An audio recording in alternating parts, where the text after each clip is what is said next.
Continuamos con la parte 3 y última del resumen de la novela 9 de Mi Feliz Matrimonio. Disfruta el resumen.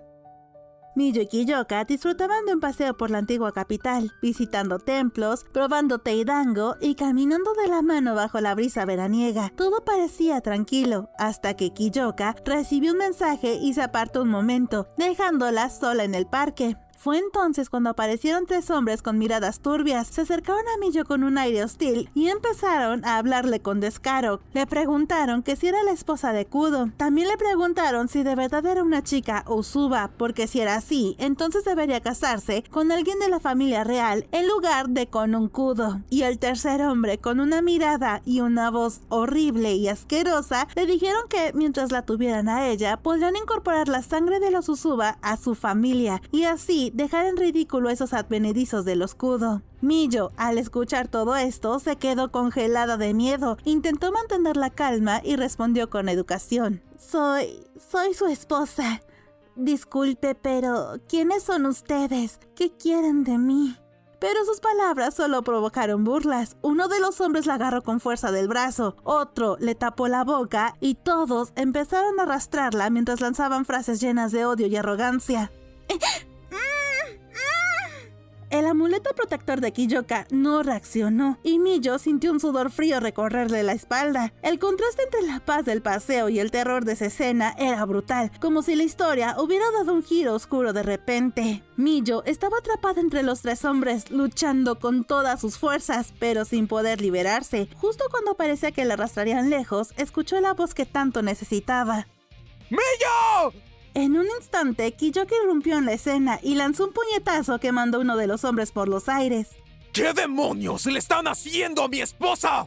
Los atacantes intentaron usar hechizos, pero Kiyoka los golpeó con furia mientras Miyo, usando su don, los dejó inconscientes. Al verlos desplomados, Kiyoka la tomó por los hombros, revisándola con una mirada helada, y al ver que tenía la parte de arriba de su kimono por debajo de los hombros, dejando al descubierto parte de su pecho, su furia se descontroló y con una voz que podría congelar a cualquiera, gritó que habían abusado de su esposa y después dijo: Son carne muerta. Acto seguido, iba a empezar a mandar con Diosito al primer hombre, lo cual Miyo reconoció que si hacía eso, Kiyoka quedaría como el villano, pues casualmente nadie había visto el ataque hacia Miyo, pero todos veían a Kiyoka golpeando a esos hombres, así que muy preocupada por su esposo, intentó detenerlo. ¡Kiyoka, cálmate! Por favor, cálmate. Aún con la rabia tan intensa, él reconoció a esos 3 hombres como parte de la familia Miyakouji y prometió que recibirían castigo. Luego, con calma pero firmeza, llevó a Miyo de regreso para que pudiera arreglarse el kimono, mientras llevaba arrastrando por todo el camino a aquellos hombres, hiriéndolos para calmar su ira. Mientras tanto, oculto entre las sombras, Eugene observaba todo con una sonrisa. Ahora estaba seguro. Miyo era la princesa chamán, un talento único que brillaba como una estrella. Conteniendo su emoción, se marchó a informar a su misteriosa jefa, quien lo recibió en una casa protegida por barreras mágicas. Pude confirmar la existencia de la princesa chamán. Ah, ¿es esa chica a la que le tenías echado el ojo? Sí, no se encuentra un don tan magnífico todos los días. La jefa revisó los documentos de investigación y se detuvo en una sección clave, preparando el siguiente movimiento. Eugene informó a su misteriosa jefa que había confirmado la existencia de la princesa chamán, Miyo Kudo, aunque él dudaba de poder acercarse a ella por estar casada con el hombre más poderoso del país. Su jefa, aún así, lo retó con calma. ¿No se supone que debes averiguar cómo manejar esto? Muy bien, lo prepararé todo por mi parte. Mientras tanto, en la mansión Miyakouji, el caos estalló cuando Kiyoka arrojó a los 3 atacantes inconscientes al jardín y exigió ver a Lord Komon. Su furia era tan intensa que todos los sirvientes se encogieron de miedo. Komon, al enterarse de lo sucedido, llegó apresurado desde el santuario y frente a Miyo y Kiyoka se inclinó hasta casi tocar el tatami con la frente. Pido disculpas por ello, es absolutamente vergonzoso. Como cabeza de la familia, nunca debí haber permitido que esto sucediera. Kiyoka insistió en que aquellos hombres deberían de ser privados de su vida por haber abusado de su esposa, pues aunque no lograron su objetivo, la humillación que le hicieron a Miyo era casi lo mismo. Incluso, Miyo reconoció que gracias a que ella tenía poderes y a un marido súper preocupón y poderoso, fue que salió casi ilesa de aquel ataque, pero que si eso mismo le hubiera pasado a cualquier otra mujer, no correría con tanta suerte. Así que sí, esas personas necesitaban un castigo, pero lo dejarían a la ley familiar de la casa principal. El patriarca reconoció que los hombres actuaron por orgullo herido y complejo de inferioridad hacia el escudo. Kiyoka, con voz fría, aceptó las disculpas, pero advirtió que la confianza entre ambas familias estaba rota. El anciano más respetado de los Miyakouji intervino, diciendo que los Miyakouji habían caído muy bajo y que eran unos malditos idiotas que solo daban vergüenza. La sala entera quedó marcada por la vergüenza y el peso del pecado de la familia. La reunión con los Miyakouji se volvió aún más tensa cuando el anciano de la familia, con lágrimas contenidas, habló otra vez, diciendo que esa indignidad y otras similares provienen de los pecados de los Miyakouji, y que si no fuera por las transgresiones de su familia, no habrían sido maldecidos por los aberrantes ni habrían caído en desgracia. Miyo se estremeció al escuchar las palabras pecados y aberrantes, recordando lo que había visto en la pesadilla de Izuko. Los demás hombres reaccionaron incómodos, algunos palideciendo, otros mordiéndose el labio. Kiyoka, con mirada penetrante, exigió respuestas. ¿Pecados? ¿A qué se refiere exactamente, Lord Komon? Los hombres protestaron con furia, intentando impedir que Komon hablara, pero el patriarca, abatido y decidido, se mantuvo firme. Puede que los Kudou sean una rama, pero no están completamente separados de esto. Si preguntas, Kiyoka, entonces debo responder. Ignorando las críticas, Komon los llevó a una habitación más pequeña y sombría para hablar en privado. Allí, con voz seria, pidió disculpas de nuevo y se dirigió a Miyo. Miyo, oí que ayer conociste a la pequeña Izuko. Supongo que la razón por la que querías verme tiene que ver algo con lo que dijo el abuelo. Miyo nerviosa asintió. Entonces, Komon le pidió que le relatara lo que había visto en el sueño. Ella, con el corazón apretado, confesó. Escuché la palabra aberrante. Y describió las escenas horribles. Niños atados, castigados, obligados a beber líquidos extraños, gritos desgarradores y cuerpos debilitados. Luego, una niña con fiebre fue forzada a beber un líquido rojo que la hizo convulsionar y arañar el suelo con desesperación, hasta que un estallido explosivo llenó la pesadilla. La tensión era tan fuerte, con Miyo cargando el peso de una verdad, que podría destruir la reputación de toda la familia Miyakouji. Miyo siguió relatando lo que había visto en la pesadilla de Izuko, una niña que, tras beber un líquido rojo, perdió el color de su cabello y convulsionó, mientras los hombres la observaban con frialdad, hablando de usarla para los Miyakouji. Luego, la escena cambió. Una madre lloraba desesperada por su hijo pequeño, nacido con un cuerno en la frente, y el médico le decía con tristeza que no llegaría ni siquiera a los 10 años. Los sirvientes murmuraban que era un aberrante, un castigo divino, una maldición, y finalmente alguien se llevó al niño mientras la madre se derrumbaba en lágrimas. Al terminar su relato, la atmósfera se volvió sofocante. Komon, pálido y avergonzado, confirmó lo que Miyo había visto. Aquello no eran más que escenas del pasado de la familia Miyakouji, cuando creaban varios aberrantes. Kiyoka explicó lo que sabía. Y dijo que los Miyakouji aberrantes nacían con un pequeño cuerno en la frente, su vida era corta y cada vez que usaban sus poderes, destruían su propio cuerpo. Komon continuó revelando la verdad. Todo comenzó con la araña terrestre. En su afán por crear usuarios de dones más fuertes, los Miyakouji realizaron experimentos crueles con niños, mezclando drogas con agentes grotescos. Aunque algunos obtuvieron poderes, sus descendientes comenzaron a nacer como aberrantes. La familia intentó ocultar sus pecados, pero era demasiado tarde. La sangre alterada corría por sus venas. Komon, con voz rota, confesó que eso solo era el pecado y la vergüenza eterna de su familia. Incluso Izuko podría ser un aberrante, y sin la ayuda de Miyo no habría sobrevivido mucho tiempo. Komon se inclinó profundamente ante ella, agradeciéndole por darle paz a la niña. Miyo se sentía arrepentida de haber escuchado la oscura historia de los Miyakouji, como si hubiera revelado un secreto que no debía. Komon, viendo su expresión, le sonrió débilmente. No hiciste nada malo, Miyo. Toda la culpa es de nosotros, los Miyakouji. Entonces reveló algo aún más inquietante. Hace 60 años, un aberrante escapó de la familia, llevándose los registros de los experimentos. Esos documentos terminaron en manos de Naoshi Usui, fundador de la comunidad de los dotados, quien los usó para impulsar su investigación y planear que los Usuba dominaran el país. Kiyoka, con gesto sombrío, añadió que si lo planteaba así, entonces los Kudo también tenían la culpa, porque estuvieron involucrados desde el inicio.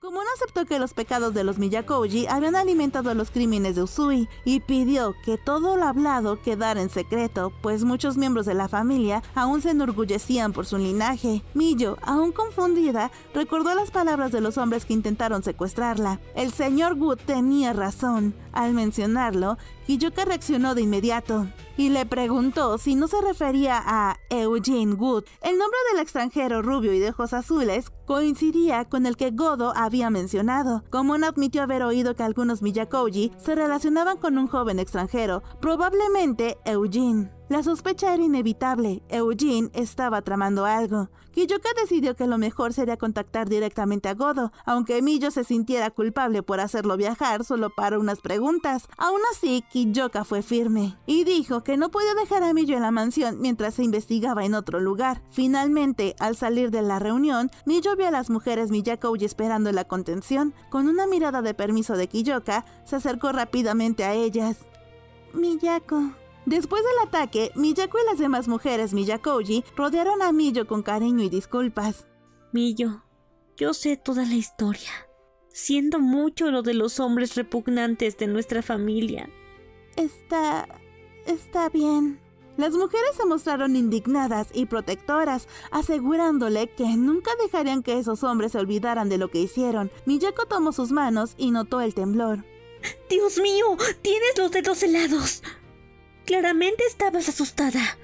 Estaba aterrada. Entre brazos y palabras cálidas, Miyo casi rompió a llorar, pero también se sintió reconfortada. Las mujeres le prometieron apoyo absoluto. Todas estamos de tu lado. Si alguno vuelve a molestarte, vendrás a nosotras. Podemos convertir sus vidas en un infierno. Lo entiendo. Si eso pasa, iré a pedirles ayuda. La solidaridad femenina la animó y Miyo incluso sonrió. Luego regresó con Kiyoka, quien le esperaba pacientemente. Él notó su nueva cercanía con las mujeres y le dijo que no esperaba que fuera tan cercana a las mujeres de aquella detestable familia, pero ella, amablemente, le explicó que ellas habían sido amables con ella desde el principio. Sin embargo, al estar a solas, la tristeza volvió. Miyo pensaba en los pecados de los Miyakouji y en los aberrantes, sintiéndose impotente. Kiyoka la consoló con calma y le preguntó que si era frustrante. Lo es. Para aliviarla, tomó su mano y le devolvió calor. Esa noche, Miyo se acurrucó en sus brazos buscando paz en su latido. Kiyoka, con voz seria, le susurró. Te lo suplico. Por favor, no dejes que nadie más se apodere de ti. No lo haré. Eres el único que puede tenerme, Kiyoka. Finalmente, Miyo le pidió con ternura. Kiyoka, por favor, no me dejes ir nunca. Por supuesto que no. Y así, entre promesas y abrazos, se quedaron dormidos juntos, con Miyo aferrándose fuertemente a la seguridad de su esposo.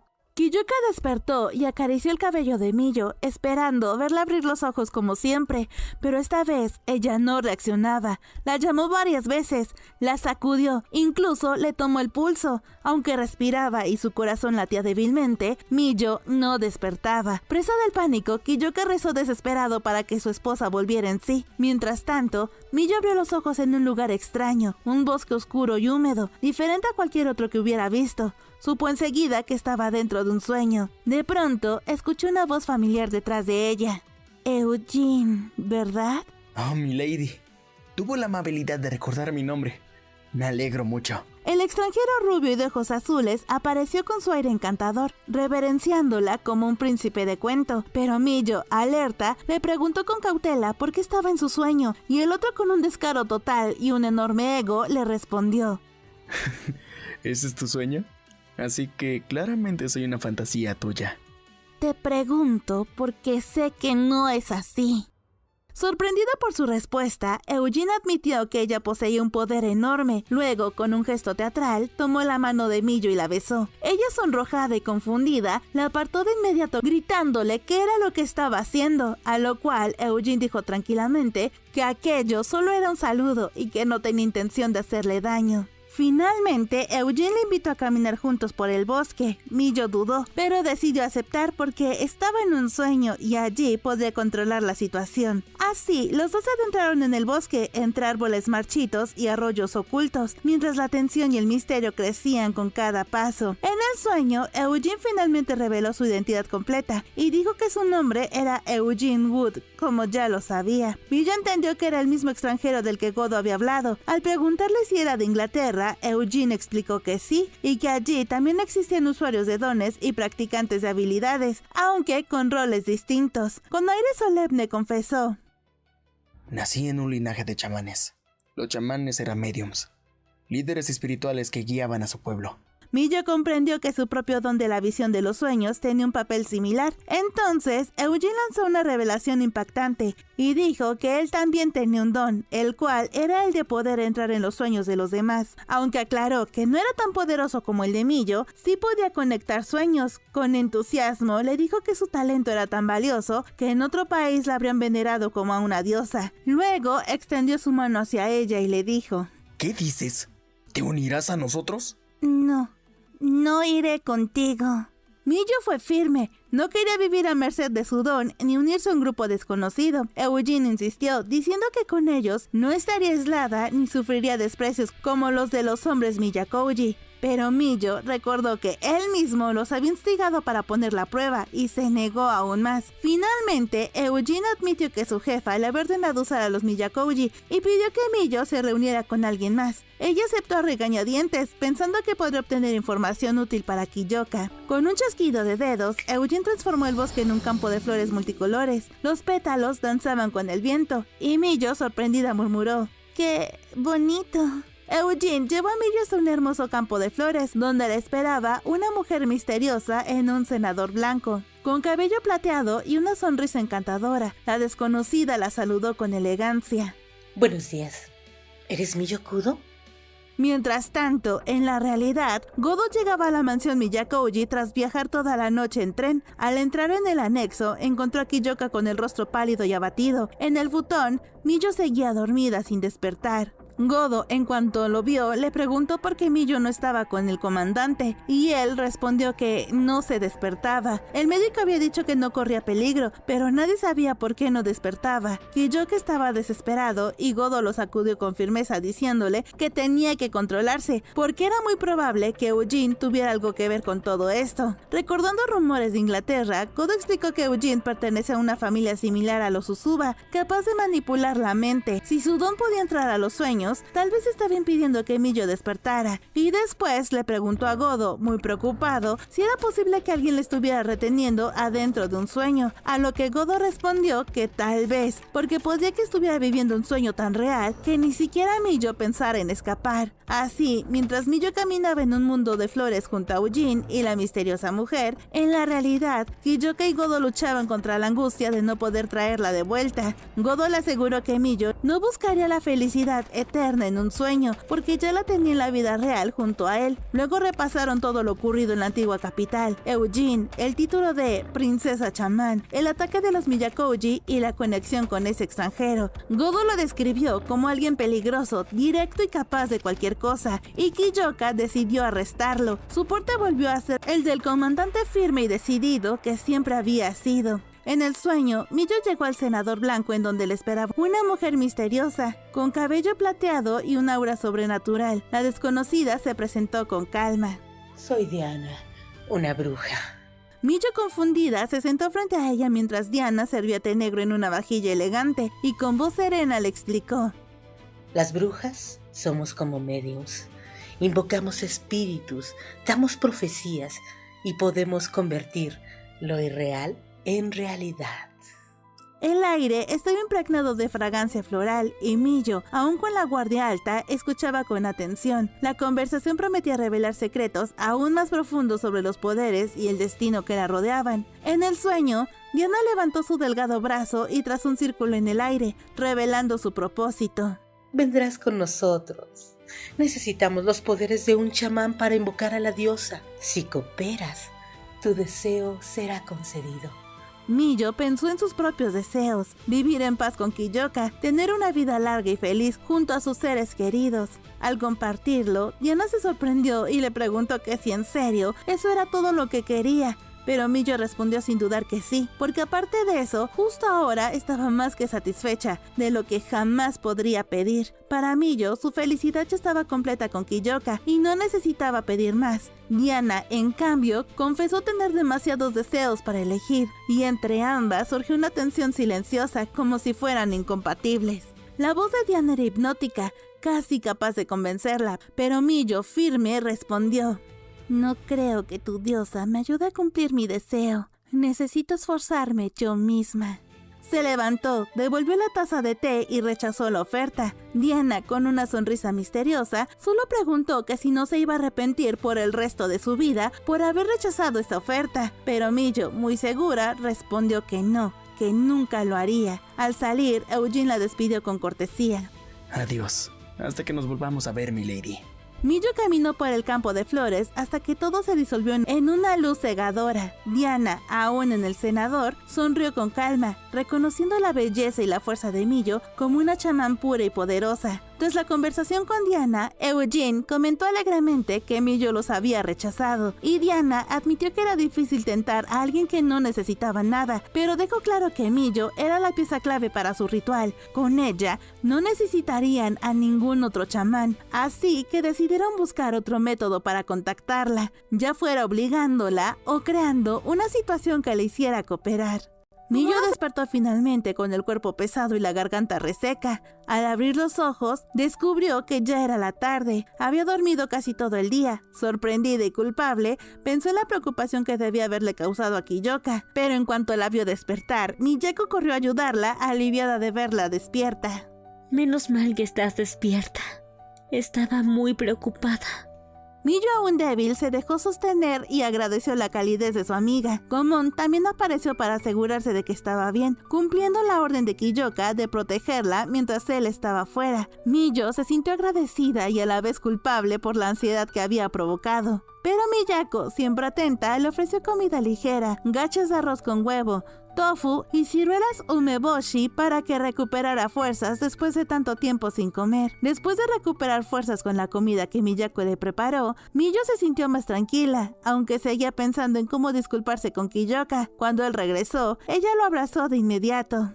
Su voz y sus manos temblaban. El miedo de haberla perdido lo había destrozado. Miyo, con lágrimas contenidas, le pidió perdón por haberlo preocupado, pero Kiyoka confesó que cada vez que ella desaparecía, sentía que no podía seguir viviendo. Ambos se abrazaron con fuerza, prometiendo no repetir ese error. Luego, Miyo le contó todo lo que había vivido en el sueño, su encuentro con Eugene, la conversación con Diana y la oferta de invocar a la diosa. Kiyoka, Godo y Komon escucharon con atención. Godo explicó que las brujas eran como mediums, capaces de invocar espíritus y profetizar, y que Diana seguramente pertenecía a una secta que adoraba a una diosa. Eugene parecía cooperar con ellas. Komon, como sacerdote, añadió que invocar a un dios requería rituales complejos y sacrificios, y que lo que Diana prometía sonaba demasiado conveniente. Miyo dijo que eso de que la diosa concede cualquier deseo sonaba muy sospechoso, y todos coincidieron en que la fe de Eugene y Diana era tan fuerte que parecían convencidos de que invocar a las diosas sería inevitable. Por eso la prioridad era vigilar sus movimientos. Godo les contó que ya habían localizado el hotel donde Eugene se hospedaba y que lo tenían bajo vigilancia con familiares espirituales. Kiyoka concluyó que lo mejor sería capturarlo cuando saliera, evitando causar un alboroto entre civiles. Así, Kiyoka y Godo organizaron la vigilancia del hotel donde se alojaba Eugene, turnándose y contando con apoyo de la segunda unidad antigrotesco. Komon quedó impresionado por su disciplina militar. Miyo, deseosa de ayudar, levantó la mano para ofrecerse como vigía, pero Kiyoka la rechazó con firmeza, diciéndole que rotundamente no, porque Miyo era a quien persiguen primero, así que no podían arriesgarla. Aunque Miyo se sintió frustrada, Kiyoka le recordó que ya había hecho mucho al descubrir los motivos de Eugene en su sueño. Godo, burlón, añadió que si fuera parte de la unidad, la habrían ascendido por ese logro. Al caer la noche, Kiyoka y Godo se dirigieron al hotel. Miyo quedó bajo la protección de la segunda unidad, con Komyoin y Kaoruko cuidándola. Los familiares espirituales vigilaban las ventanas y la puerta de la habitación de Eugene. Finalmente, Eugene salió vestido con un traje elegante. Kiyoka y Godo lo interceptaron en el vestíbulo. Kiyoka estaba muy molesto y le dijo a Eugene que iría con ellos a la estación militar para explicar todo lo que estaba sucediendo. Pero el hombre solo fingió ignorancia y preguntó de qué se le estaba acusando, pues él no había hecho nada malo. Godo, molesto, amenazó con llevarlo por la fuerza. Eugene fingió sorpresa al verlo y trató de evadirlos con cortesías teatrales, pero Kiyoka fue directo y le dijo: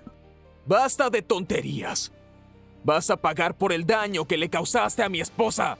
En ese momento, una fragancia dulce distrajo a Kiyoka y Eugene intentó escapar, pero Godo reaccionó rápido, lo rodeó y le torció el brazo, además de decirle que era inútil poner resistencia, porque ni siquiera podía vencerlo a él, así que mucho menos podría vencer a su comandante. En ese instante, un sudor frío perló la frente de Eugene mientras soportaba el dolor, atrapado en el enfrentamiento. Cuando Kiyoka intentó capturar a Eugene, una fragancia extraña lo distrajo. Era una niebla creada por otro practicante de habilidades, probablemente Diana. No parecía venenosa, pero actuaba como un gas lacrimógeno capaz de frenar los movimientos. Kiyoka comprendió que Eugene no estaba solo. Godo, furioso, intentó contener a Eugene, pero el extranjero logró escapar con un suspiro de alivio. Aunque aún adolorido por el brazo que Godo le había torcido, para Eugene, Godo ya no era un rival digno. Era demasiado duro y demasiado controlado. Entonces apareció Diana, vestida de negro, sonriente y juguetona. Creo que me debes unas palabras de agradecimiento.